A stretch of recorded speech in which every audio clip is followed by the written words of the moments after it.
இந்தாங்க 500 ரூபாய் இருக்கு. 500? அப்ப நாங்க வர்றோம்மா. அவங்க 200 ரூபாய் தானே கேட்டாங்க, நீ எதுக்கு 500 ரூபாய் கொடுத்த? காவல்காரனுடைய சம்பளத்துல கருமித்தனம் பண்ணா களவு அதிகமாயிடும். அவங்க என்ன காவல் காத்தாங்க? என்னத்தான் போன மாசம் என்ன ஒருத்தன் ஊட்டிக்கு கூட்டிட்டு போனானே, அவன் ஹோட்டல்ல தூக்கு போட்டு தொங்குனான் தெரியுமா? ஆமா, அவன் தற்கொலை செய்துட்டு தான் சொன்னேன்.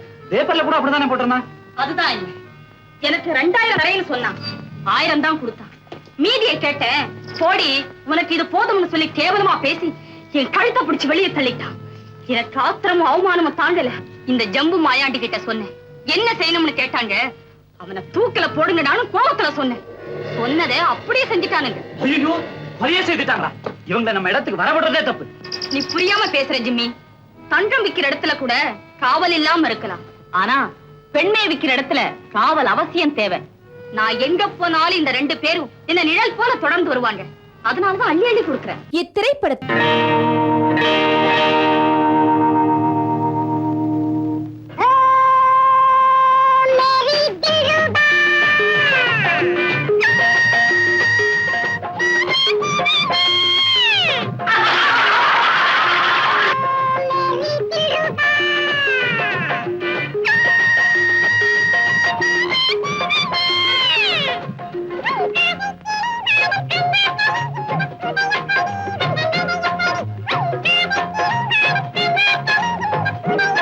எல்லாரும் சிரிக்கிறாங்களே, அவர் என்ன கேட்டாரு?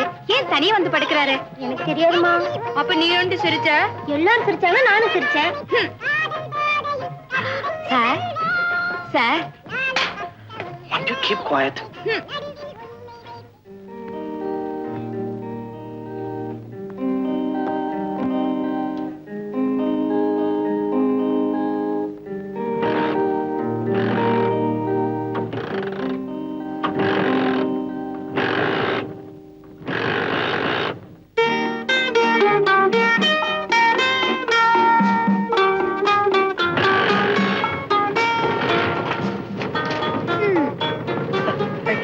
தேங்க்ஸ் எல்லாம் இருக்கட்டும். சினிமா தியேட்டர்ல நான் புரியலன்னு கேட்டேனே, அதுக்கு அர்த்தம் நீங்க சொல்லவே இல்லையே. நீ ஒண்ணு பண்ணு, புஸ்தக கடைக்கு போ. அங்க போய் நியூ வேவ்னு கேளு. அந்த புஸ்தகத்துல படத்தோட எல்லாம் விவரமா போட்டுக்கான், படிச்சு தருங்க. ஓகே. ஆர்வ கோளாறு. 18 வயசா இருந்தா எல்லாம் தெரியும், 12 வயசா இருந்தா ஒண்ணுமே தெரியாது. இது 15, 2 கட்டான். கழுத்தறுப்பு கேஸ் தான்.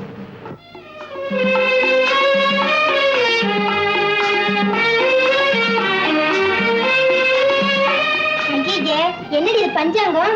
நியூ வேவ் புக் தாண்டி. யாரும் சந்தேகப்படாம இருக்க நான் தான் பஞ்சாங்கத்தோட அட்டையை போட்டேன். ஏய், சீக்கிரமா பார்க்கலாண்டி. இருடி.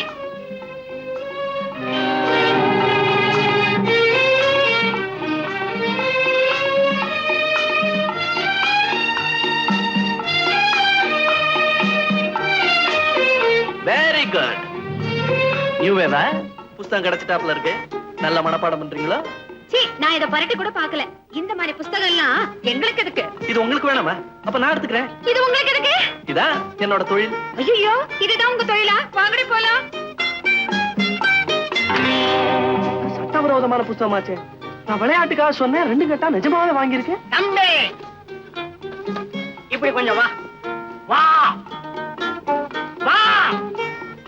வந்தியா? நானும் ரொம்ப நேரமா உன்னை வாட்ச் பண்ணிக்கிட்டு தான் இருந்தேன். அந்த பொண்ணுங்க எதையோ மறைச்சு படிச்சுட்டு உங்ககிட்ட கொடுத்துட்டு ஓடுதுங்க. என்ன தப்பான புத்தகம் ஒண்ணு இல்ல, பஞ்சாங்கம். பஞ்சாங்கமா? பார்த்து ரொம்ப நாளாச்சு கூட. இது உங்களுக்கு என்ன வேணும்னு சொல்லுங்க, நான் பார்த்து சொல்றேன். பருவமழையை பத்தி பார்க்கணும். இதுல பருவத்தை தான் பார்க்க முடியும், மழையை பத்தி பார்க்கணும்னா மானத்தை தான் பார்க்கணும். பாத்தியா உனக்கு பஞ்சாங்கமே பார்க்க தெரியாதுங்கிறத காட்டிவிட்ட. பாத்தியா பொண்ணா, நான் பாக்குறேன். இப்ப ராகு காலம், கொஞ்ச நேரம் கழிச்சு பாருங்க. என்னத்த ராகு காலம்? நான் எல்லா காலத்தையும் பார்ப்பேன்.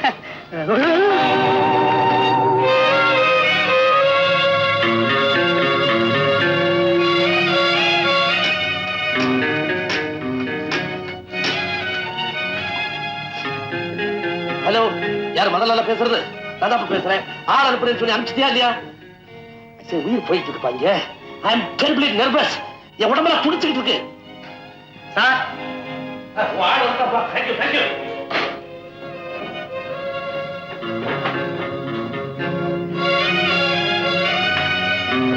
என்னப்பா, நான் கேட்டதை கொடுத்து? ஆமா சார், அதுதான் கொண்டு வந்திருக்கேன். சரியான சமயத்துல கொண்டாந்தேன்.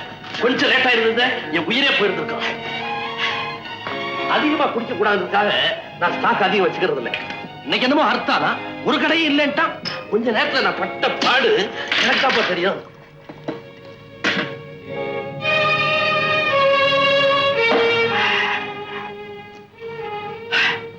மத்தவங்களுக்கு தெரியக்கூடாதுக்காக இதை மருந்துன்னு சொல்லுவாங்க. ஆனா என்ன பொறுத்த மட்டும் இது மருந்தே தான்.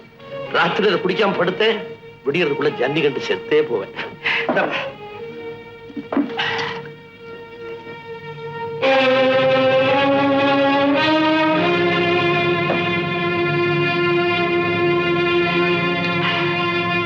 மாணிக்கம், சாப்பாடு எடுத்து வை.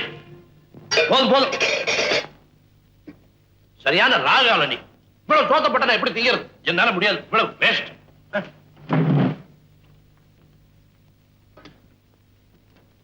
அம்மா, ஐயா வச்ச மிச்ச சோத்தை சாப்பிடணும்னு உங்களுக்கு ஆசை. அதுக்காக கொஞ்சம் அதிகமா போட்டா அவர் என்ன கோவிச்சுக்கிறாருமா. அவர் பொண்டாட்டின்னு சொல்லிக்கிற பாக்கியம் அவரை வச்சுட்டு போற எச்சி சோத்துலதான் இருக்கு. ஓஹோ, நினைச்சு எவ்வளவு நாளா நடக்குது இப்படி?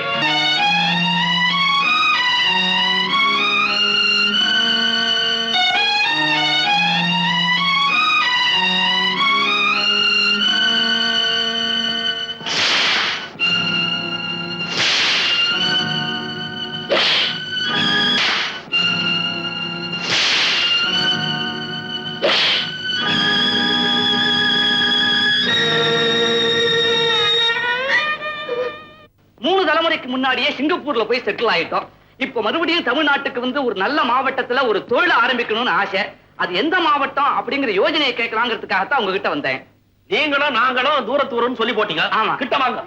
இப்ப என்ன கொண்டு வந்திருக்கீங்க? ஐயா பாத்தீங்களா, வந்தது வரைக்கும் என்ன கொண்டு வந்திருக்கீங்க? அல்ப புத்தி கூட உள்ள ஒரு புத்தி. யாருக்கிட்ட எது கிடைச்சாலும் சுருட்டம். இதெல்லாம் தஞ்சாவூர்ல இருக்கிற முந்திரி கொட்டை வேற. நம்பாதீங்க, கிட்ட வாங்க. கிட்ட போகாதீங்க, பிக்பாக்கெட் அடிச்சு போவாரு. அவங்கிட்ட போகாதீங்க, வெத்தலை சீவரை போட்டு எச்ச துப்பிடுவோம். வாங்க. ஐயோ, செத்த சும்மா இருங்களேன். நீங்க மொத்தத்துல என்ன கொண்டு வந்திருக்கீங்க? 30 லட்சம். வாங்க. இந்த பக்கம் வெத்தலை சீவரை போடுறீங்களா? இல்ல, நான் போடுறது இல்லைங்க. சுண்ணாம்பு போடுறீங்களா? பாத்தீங்களா, முதல்ல சுண்ணாம்பை காட்டுவோம், அப்புறம் தடை விடுவோம். தம்பி, இந்தியாவுக்கே மான்செஸ்டர் கோயம்புத்தூர்னு சொல்லுவாங்க. இந்த 30 லட்சம் ரூபாயை முதலீடு பண்ணி ஒரு நல்ல மில்லா ஓபன் பண்ணிடுங்க. அதுக்கப்புறம் நீங்க நிம்மதியா இருக்கலாம் சொல்லி போட்டேன். அப்படிங்களா? ஆமா, நிம்மதியா இருக்கலாம். கையில இருக்கிறதெல்லாம் போயிடுச்சுன்னா அப்புறம் நிம்மதி தானே. இந்த கோயம்புத்தூர் மில்லில எல்லாம் சங்கு பிடிப்பான், கேள்விப்பட்டிருக்கீங்களா? உங்களுக்கே சங்கு பிடிச்சு போக வேண்டிய இடத்துக்கு அனுப்பிச்சு வச்சிருவோம். நீங்க என்ன சொல்றீங்க? எனக்கு மூளையே குழம்புதே. கோயம்புத்தூர்காரன் பக்கத்துல உட்காந்து அப்படிதான் மூளை குழம்பு வைப்பாங்க. இந்த கோயம்புத்தூர் மில்ல பத்தி ஒரு விஷயம் தெரியுமா?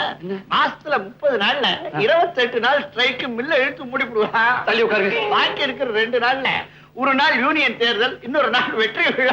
இன்னும் தள்ளி உட்காருங்க. இந்த லட்சணத்துல 30 லட்சம் ரூபாயை கொண்டு போய் நீங்க மில்லுல போட்டீங்க, சிங்கப்பூருக்கு திரும்பி கப்பல்ல போக முடியாது. தண்ணியில விழுந்து நீஞ்சுக்கிட்டே தான் போகணும். அதுக்கும் கோயம்புத்தூர்ல முடியாது, தஞ்சாவூர் தான் வரணும். கோயம்புத்தூர் வத்தி போச்சு, தண்ணி கிடையாது. உண்டா? பவானியில நிறைய தண்ணி ஓடுதே. வத்தி போச்சு. தஞ்சாவூர் மட்டும் வத்தலையா? நாளைக்கே மழை பெஞ்சிரும். நேற்றே மழை பெய்யாச்சு. பத்திரிகை நியூஸ் அப்பா. இது ஒரே பொய் பத்திரிகை, கொஞ்சம் கூட நம்பாதீங்க. தஞ்சாவூர் தகடு தத்தம் தான் எங்கிட்ட வச்சுக்காரு. ஐயோ, நான் சொல்றது கொஞ்சம் கேளுங்களேன். என்ன எங்கதான் செட்டில் ஆலான்னு சொல்றீங்க? நான் சொல்றபடி கேளுங்க. சொல்லுங்க. 30 லட்சம் ரூபாய் எடுத்துக்கிட்டு தஞ்சாவூர் ஜில்லா போங்க. காவேரி பாசனமா பார்த்து அப்படி ஒரு 40 ஏக்கரா நிலத்தை வாங்கி போடுங்க. நெல்லுக்கு பதிலா பொன்னா விளையும். பரம்பரைக்கு நல்லா இருக்கலாம். உங்க நிலத்தை நான் கவனிச்சுக்கிறேன். உத்தமமானவன், நல்லவன், அவங்கிட்ட நிலத்தை ஒப்படைச்சிடுங்க. ஒப்படைச்சிட்டு மறுநாளே நேரா கும்பகோணம் போய் காவேரி கரை ஓரமா உட்கார்ந்து நல்ல அவளை எண்ணெய் எடுத்து தலையில வச்சு சீக்காத்தூள் போட்டு நல்லா அரக்கி தலைய முழுவிட்டு இவ்வளவு எள்ளு அதை தெளிச்சுட்டு நேரா மேல போகலாம். என்ன தப்பு? போற காலத்துக்கு புண்ணியமாவது கிடைக்கும். உயிரோட இருந்து என்னத்தை கண்டீங்க நீங்க? நான் சொல்றபடி கேளுங்க. அவர் கிடக்குறாரு, தஞ்சாவூர்ல நிலத்தை வாங்குங்க.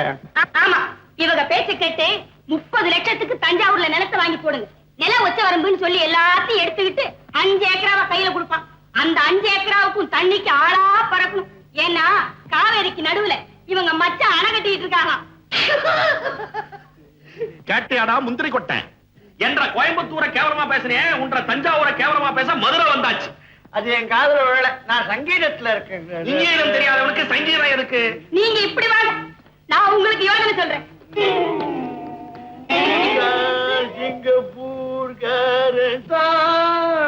இத பாருங்க, இந்த 30 லட்சத்தை எடுத்துட்டு போய் மதுரை மாவட்டத்துல போய் செட்டில் ஆயிடுங்க. அங்க இருக்கிற மீனாட்சி அம்மன் கோவில், பழனி ஆண்டவர் கோயில், திருப்பரங்குன்றம், இப்படி ஒரு கோயிலுக்கா போய் கடைசியில சாமியாரா போயிடலாம். சன்னியாசம் வாங்கி சொல்றாங்க. அப்படி இல்லைங்க, எல்லா கோவிலையும் சுத்தி பார்த்துட்டு கொடைக்கானல், தேக்கடி, இப்படி எல்லா நல்ல இடங்களையும் பார்த்துட்டு கடைசி காலத்தை நிம்மதியா கழிக்கலாம். கடைசி காலம்? ஆமா, அதுவும் எங்க? தேக்கடியில. சிங்கப்பூர் தேக்கடி போன யானை மிதிச்சு கரண்டி தின்னுப்படும். இதை விட காவேரி கரையில போய் எள்ளு தண்ணி விடுறது பெட்டர் இல்லையா? அவங்க தெற்கேந்து வந்தவங்க தேயத்துக்கு தான் வழி சொல்லுவாங்க. கோயம்புத்தூர் ஐயா, தஞ்சாவூர் மாமா, மதுரை அம்மா, நீங்க 3 பேரும் சொல்றதை கேட்டு நான் ஒரு முடிவுக்கு வந்தாச்சு. இங்க யாரும் வியாபாரம் பண்ணி பழைக்க முடியாது. நான் வரேன். நம்மள மதிச்சு ஒருத்தரும் வீட்டு பக்கமே வரமாட்டான். எவனோ ஒரு அப்பாவி தெரியாதனமா வந்தா அவனே ஆளுக்கு ஒரு பக்கமா பிடிச்சு இழுத்து துரத்தி விட்டீங்க. இப்ப திருப்தி தானே?